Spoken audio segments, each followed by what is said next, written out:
There are many things we don't know. However, there are also many things that we want to know. Sigma know. Do you know? Do you know that the microwave oven was invented by accident?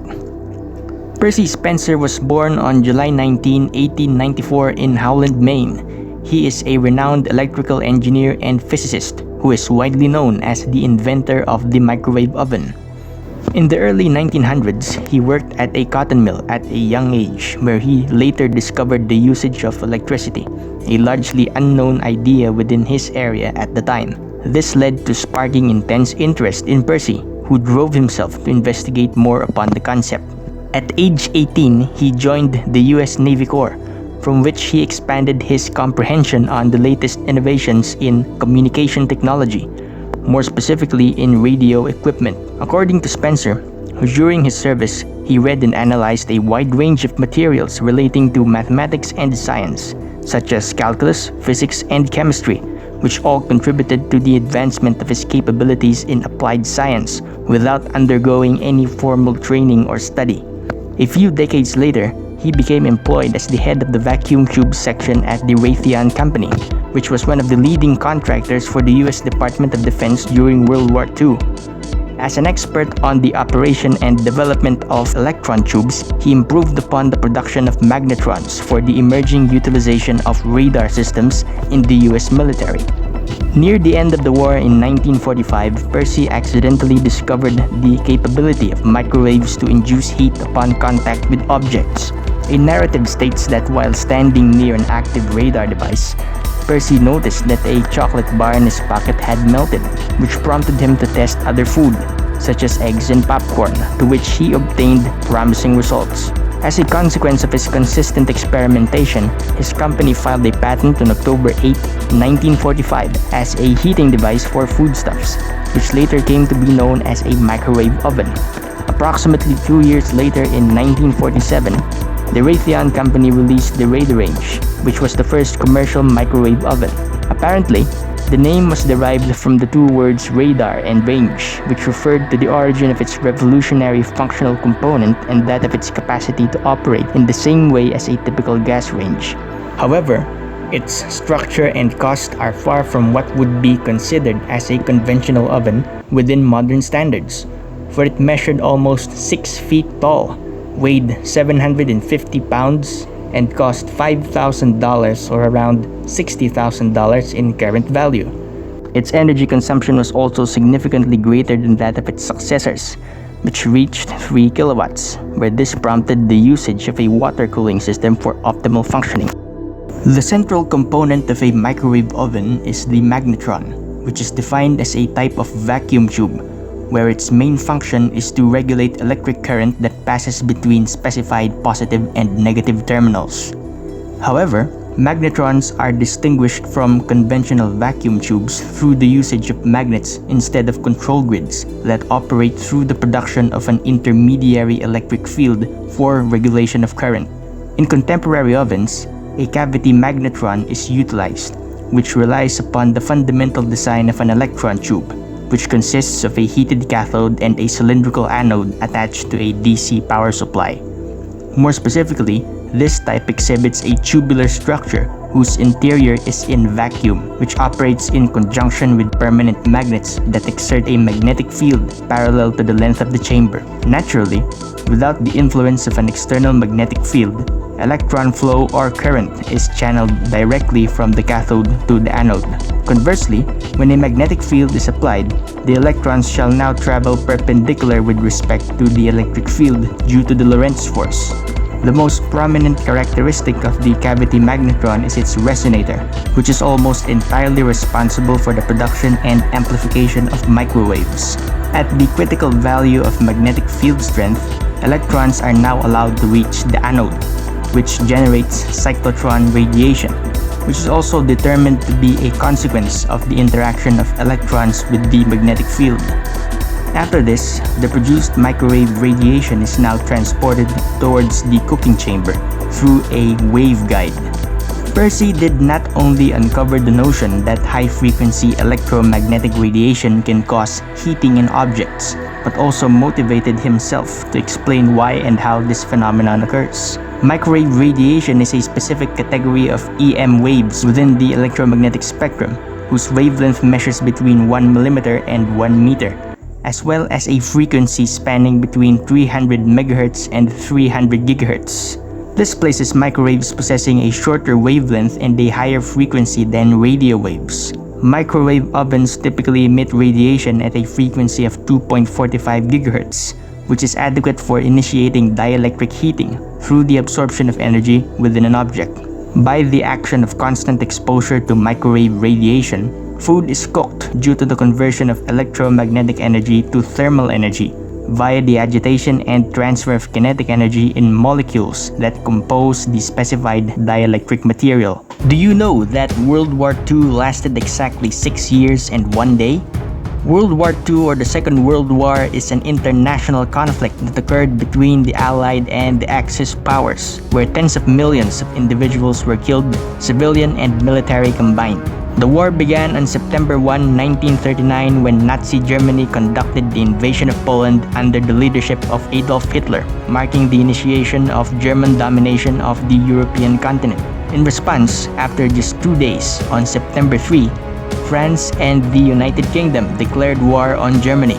Succeeding months saw the creation of the Molotov-Ribbentrop Pact, where the Soviet Union and Nazi Germany compromised to divide Poland to expand their respective territories and spheres of influence. By June 1940, France had fallen to Germany due to increasingly advanced military tactics, such as the application of the Blitzkrieg, which overwhelmed and destroyed a plurality of French forces stationed on the Western Front.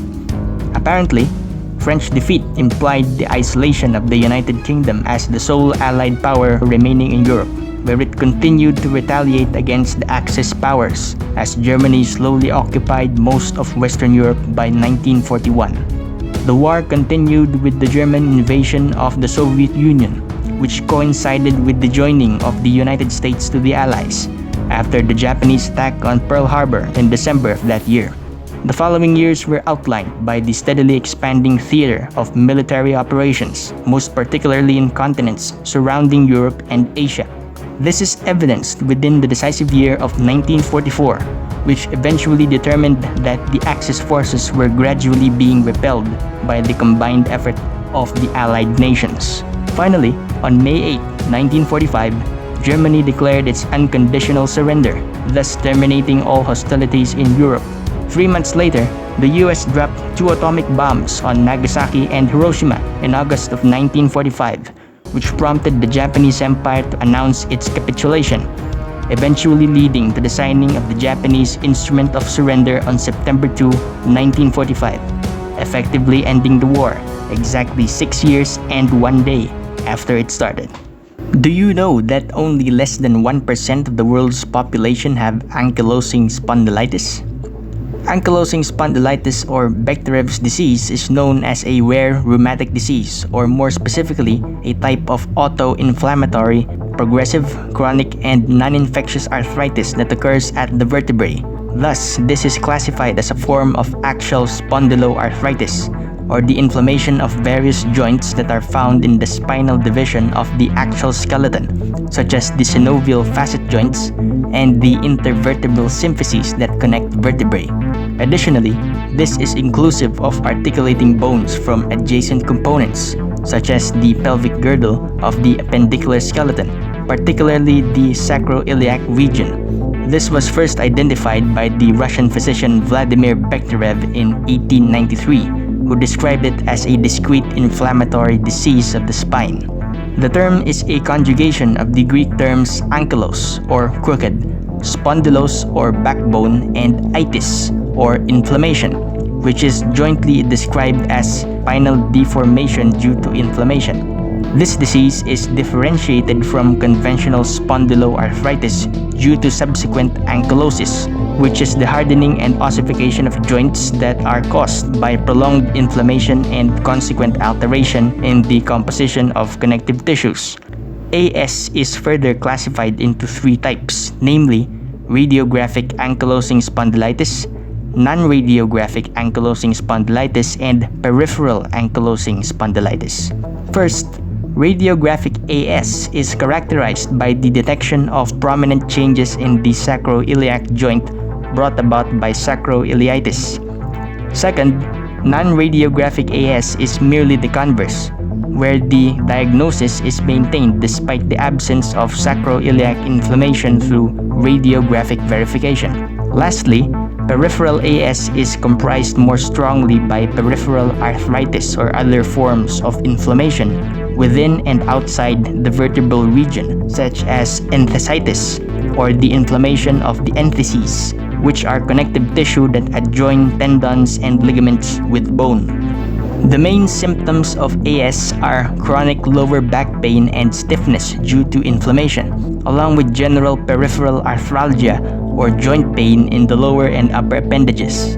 A direct consequence of such symptoms is the gradual loss of flexibility and mobility, which is accompanied by marginally restrained respiration caused by the stiffening of costovertebral joints that articulate the rib cage with the thoracic vertebrae.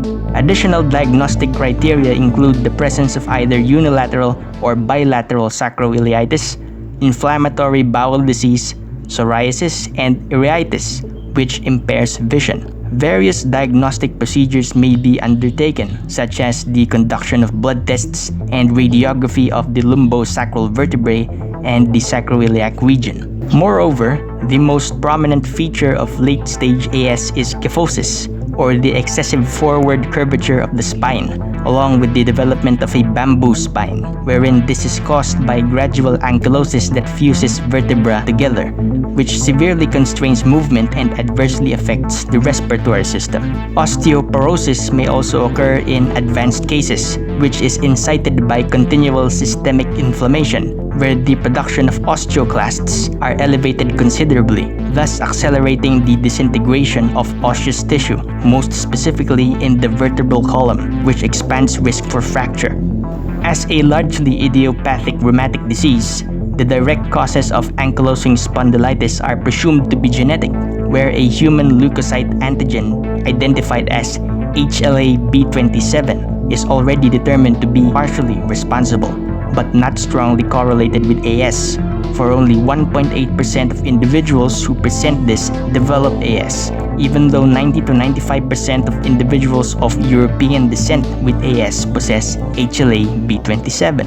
Two additional genes, which are the endoplasmic reticulum aminopeptidase 1 or ERAP1 and interleukin-23 or IL-23, is also said to account for 70% of all AS cases, along with HLA-B27. Approximately 0.1 to 0.8% of the world population, or about 800,000 to 6 million individuals, are affected by AS, where its incidence among men is 3 times greater than that of women within the age bracket of 20 to 40 years. Risk factors include the existence of personal history of similar arthropathies, along with occurrence in the family or other relatives, which may contribute to apprehending whether or not it is acquired genetically. Younger elements of the male population or those lesser than 45 years of age are generally susceptible to AS, where a higher prevalence of AS is also seen among European and Northern American populations than in Asia and Latin America.